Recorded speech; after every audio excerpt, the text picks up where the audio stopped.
Hi guys, magandang gabi po sa inyo lahat. Shoutout po. Dito nga lang natin guys, ako ay isang security guard episode 10.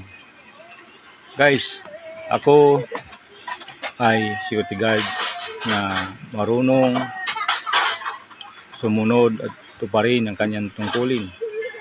Matapat, masipag, magalang, higit sa lahat po nung pinag-uutos ng aking officers ay ating sinusunod.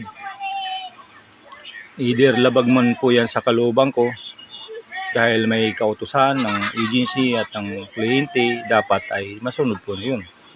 Kaya tayo guys, na isang security guard, bago tayo mag-complain, alamin po muna natin kung yung kautusan na yun ay pinag-uutos ng agency at ng kliyente. At magbasa-basa din po tayo ng mga polisiya, ng agency at ng kliyente.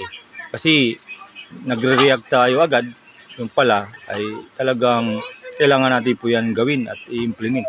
Kasi hindi po gagawa ang officers o ng agency nang hindi kaganda sa ating mga duty, di ba? Kaya kayo guys, kung nasabihan man tayo ng ating officers o mga roving guards, ay huwag po tayo agad mag-react ng hindi maganda sa ating officers. Sundin po natin. Kaya guys, share and like po.